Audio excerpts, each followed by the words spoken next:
c'est une vaste question.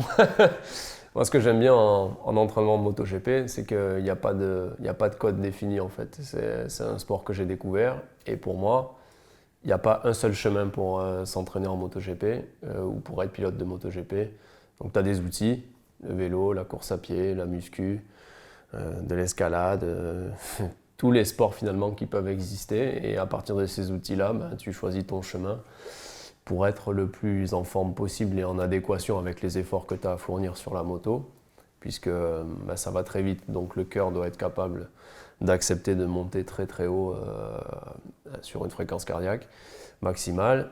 Ça dure assez longtemps, puisque on va dire, disons que une session c'est 45 minutes, mais si tu prends une course à peu près, globalement c'est 45 minutes non-stop. Et puis répéter tout ça sur maintenant 21 courses. Tout ce que tu mets en place, c'est pour essayer de faire ça. Mais pour moi, c'est plus des outils avec tous les sports que je viens de te citer. Et après, tu utilises tous ces outils pour essayer de créer ton propre chemin et être performant.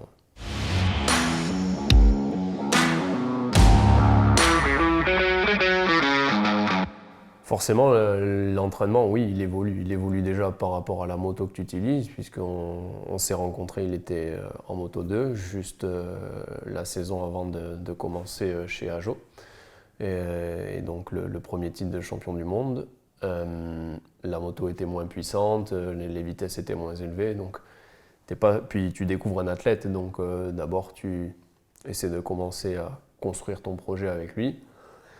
Quels sont ses points forts, ses points faibles, et à partir de là, tu définis, on va dire, une voie, et dans cette voie, tu avances petit à petit. Et après, en fonction de ce que lui va ressentir en positif ou en négatif, en fonction des résultats, en fonction de la moto, en fonction de différentes choses, forcément, tu adaptes. On avait fait l'apnée passer un temps, ça existe toujours, mais il y a des choses que tu fais plus, d'autres un peu moins. Et tu fais des choix avec le temps que tu as à disposition aussi. Mais c'est une question à laquelle finalement j'ai du mal à répondre parce que j'ai l'impression que depuis 7 ans, je m'adapte chaque semaine et chaque mois en fait.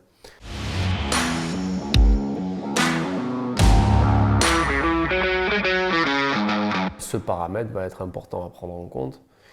Il va être important en plus pour diverses raisons parce qu'aujourd'hui, un pilote, certes c'est un sportif, mais derrière, forcément, il a des partenaires et des contrats, aussi bien avec sa marque de moto que des partenaires plus privés. Et de par ces contrats-là, il doit aussi, on va dire, réaliser des opérations promotionnelles ou événementielles pour tout ça. Et il faut arriver à composer justement entre le calendrier sportif et le calendrier, disons, extra-sportif. Et donc oui, avec ce championnat qui va être plus long, si la situation sanitaire le permet, finalement, on va retrouver des longs moments outre-mer, donc avec du décalage horaire, et notamment un gros gap qui va se passer en début de saison avec l'Asie, puis l'enchaînement de l'autre côté avec l'Amérique. Tout ça accumulé, oui, il va y avoir un gros paramètre à prendre en compte sur la charge, disons, globale de l'entraînement, mais quand je dis entraînement, les courses sont comprises dedans. Donc la charge physique et donc ouais, ça va être un facteur qu'il va pas falloir négliger.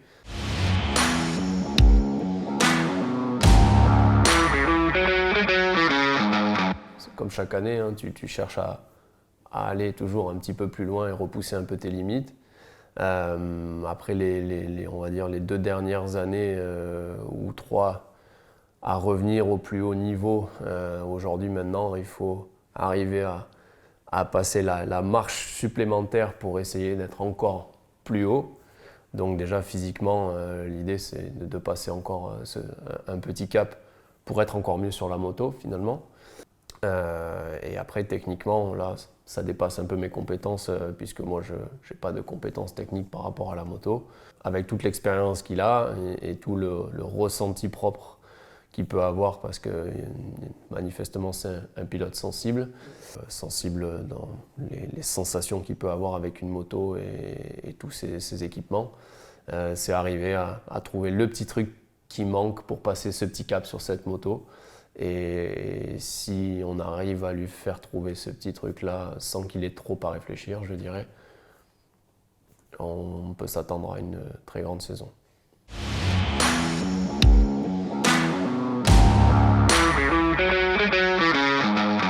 à effort équivalent, arriver justement à diminuer le coût énergétique pour que quand tu arrives sur un milieu de course ou une fin de course, tu puisses avoir encore, je dirais, de la capacité à te surpasser, si je peux dire ça comme ça.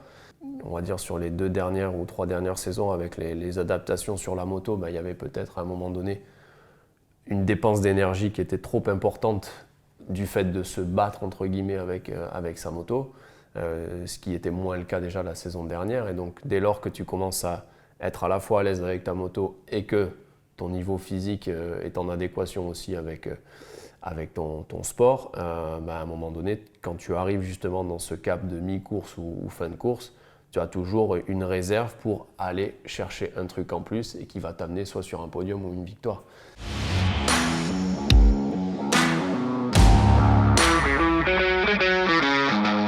Le bénéfice, comme je te l'ai dit presque sur la première question, pour moi, c'est on a des outils et dans chaque outil, en fait, tu peux retrouver des besoins que tu peux avoir sur la moto. Et l'idée, c'est se servir de ces outils-là pour répondre à ces besoins-là et que finalement, tu vas garder une notion de plaisir dans ce que tu fais et pas tomber dans une monotonie. Et je pense que lui, pour que ça fonctionne, il a besoin malgré tout d'avoir ce côté plaisir et pas monotonie où il va rentrer dans un cadre où presque c'est que vélo ou que course à pied ou que muscu. Et donc finalement, si tu as le gain entre j'ai pris les besoins que j'avais sur différents sports, mais tu as le côté plaisir, c'est tout bénef en fait.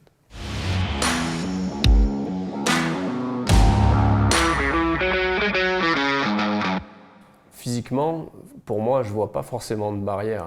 Tout le monde va te dire oui, les jeunes ils sont plus en forme, tout ça. L'avantage des jeunes, c'est qu'ils ont peut-être une fougue supplémentaire et donc vont pas trop réfléchir à leur effort ou ils vont pas se ménager finalement. Et c'est là peut-être la différence entre le jeune et le plus âgé, le plus âgé va être plus dans cette gestion et parfois la gestion, elle t'amène que dans ce sport-là, finalement, comme tu vas à la guerre à chaque fois, il va te manquer peut-être un petit truc qui fait que ça va faire un micro-dixième ou centième et le petit jeune va être devant toi.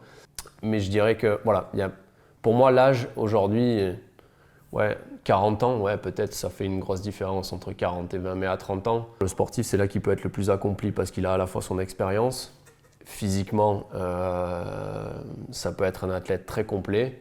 Il n'y a quelque part pas forcément de carence. Et donc, si tu cumules tout ça, c'est presque les meilleures années pour performer.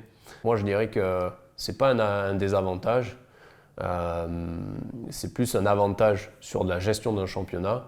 Après, ça peut être un désavantage sur du one-shot, en fait. D'accord.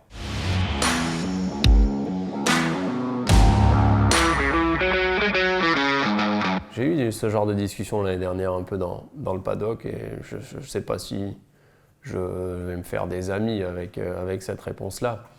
Mais aujourd'hui, les machines sont poussées à l'extrême, ça c'est une certitude.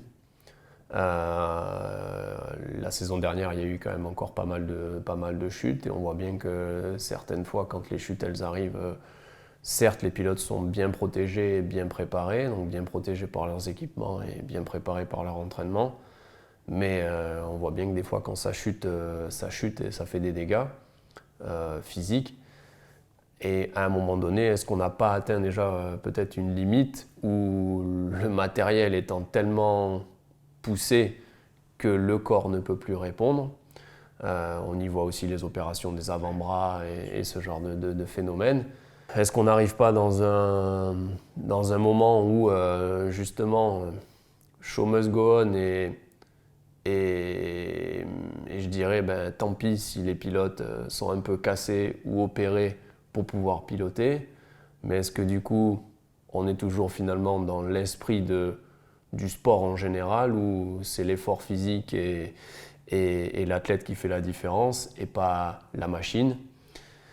Donc en tout cas oui, la préparation aujourd'hui elle est primordiale. Si tu n'es pas préparé, tu ne montes pas sur une moto, ça c'est sûr, parce que les machines sont exigeantes.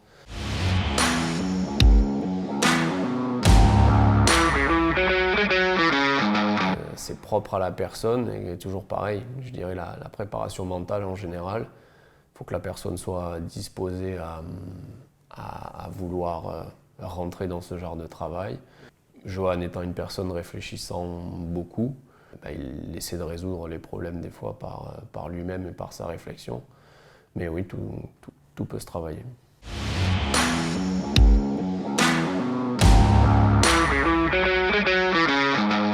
Voilà, aujourd'hui, ce qu'on a vraiment travaillé depuis les 3 dernières années, c'est justement cette capacité à retrouver un très haut niveau une grande variabilité au niveau cardiaque, c'est-à-dire être capable d'avoir un cœur très très bas et comme un cœur très très haut, justement pour mieux absorber l'effort de la MotoGP. Et après, où on a beaucoup progressé l'année dernière, c'est sur un aspect, je dirais plutôt vraiment force pure et gainage, quand on a fait beaucoup de gym. Alors peut-être que ça, cumulé avec l'effort de la moto, c'est peut-être ce qui a peut-être déclenché les douleurs aux avant-bras, on ne sait pas. Mais en tout cas, voilà, ça c'est les 2 plus gros progrès majeurs qu'on a réussi à faire sur les 3 dernières années. C'était retrouver ce haut niveau de performance au niveau de l'endurance pure, je dirais.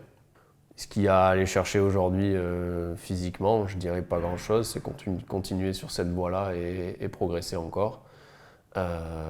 Et je dirais que ce qui manque aujourd'hui, c'est plus un facteur technique et je dirais peut-être technique et mental pour trouver ce petit truc qui manque dans l'utilisation de cette moto et pour pouvoir être aussi bon que tous les autres pilotes Ducati et donc passer cette marche supplémentaire qui nous a manqué la saison dernière. D'accord, ouais, mais vous n'êtes pas loin.